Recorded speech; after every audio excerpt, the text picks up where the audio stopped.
Picture this: a bustling cafe, the aroma of fresh coffee filling the air, and a quiet man working on his laptop in the corner. But then chaos erupts. A woman storms in, visibly upset, and starts yelling at the man, accusing him of taking her favorite seat. Her frustration boils over, quite literally, as she grabs a cup of coffee and dumps it on his laptop. The room falls silent. People gasp, unsure of what to do. What she doesn't realize, though, is that this isn't just some random customer. He's the owner of the cafe, the man who built this space from the ground up. As he calmly wipes the coffee from his now ruined laptop, the woman's fury turns to confusion, and soon regret.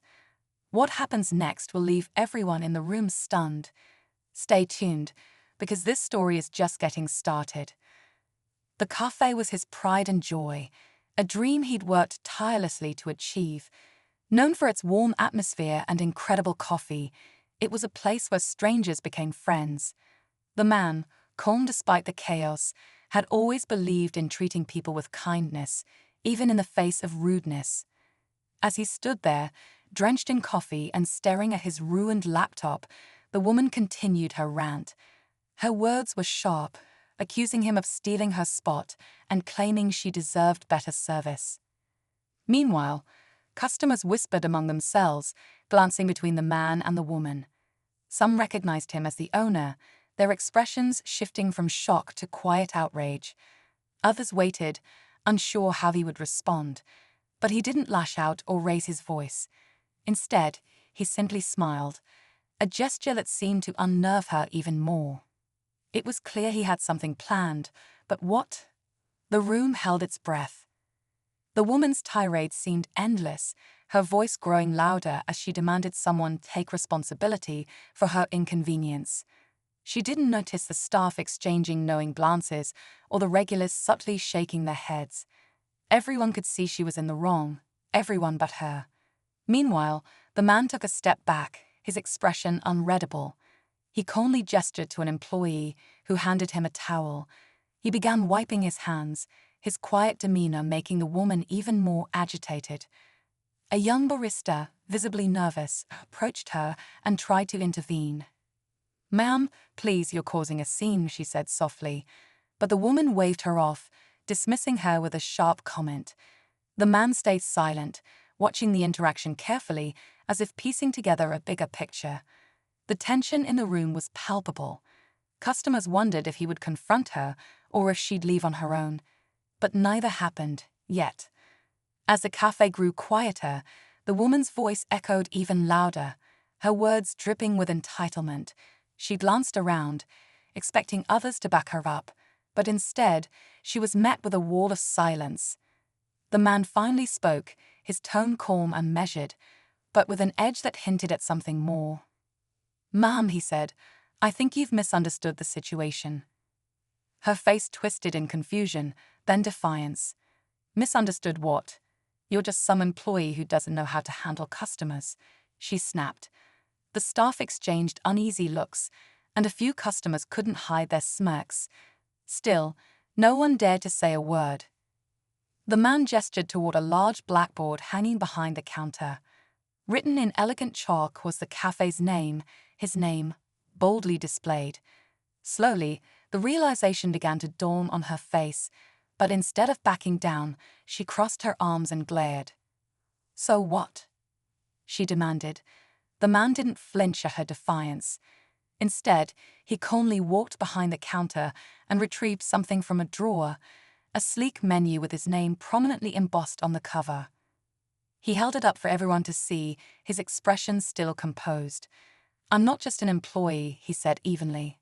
"I own this cafe, and that laptop you just ruined, it's where I run this entire business." The room buzzed with whispers, a mix of surprise and satisfaction spreading among the customers. But the woman, rather than apologizing, doubled down. "If you're the owner, then you should know better than to take up seats that paying customers need," she shot back, her voice shaking now. Before anyone could respond, the cafe door swung open, and a delivery person walked in carrying a large box. "Morning, boss," they said with a grin, handing the man a package. He opened it, revealing new branded coffee blends, part of a special launch the cafe had been advertising. That's when the second twist hit. One of the labels bore the woman's name. The crowd gasped, piecing things together. Why would her name be on the cafe's new product? The air thickened with tension as everyone waited to see how this surprising connection would unfold. The woman's face turned pale as she stared at the coffee bag with her name printed boldly on it. Confused murmurs rippled through the crowd, and someone finally asked the question on everyone's mind. Why is her name on that label? The man set the bag on the counter and looked directly at her, his calm demeanor unchanged. This coffee blend was created in honor of one of our most loyal customers, someone who used to visit every morning, rain or shine, until one day they stopped coming altogether. His words were measured, carrying weight. I thought I'd never see you again, until today. Her eyes widened, and the realization hit her. She stammered, You mean me? The man nodded. You always ordered the same blend. We named it after you because you inspired it. But today, this isn't the person I remember. The room was silent, the tension thick. Her defensiveness crumbled, replaced by guilt as the weight of her actions set in. She looked around, finally seeing the judgment in the eyes of the crowd. Then, breaking the silence, the man added one last twist. I was going to give you this bag as a gift for being part of our story, but now, he placed it back on the shelf. The finality of his gesture hit her harder than any words could. Without another word, she turned and left the cafe, the door swinging shut behind her. The man glanced at his staff, a small smile returning to his face. All right, let's clean up. We've got a cafe to run. The tension broke, replaced by a quiet admiration for how he handled it all. As the cafe returned to its usual rhythm, the staff began cleaning the mess left behind.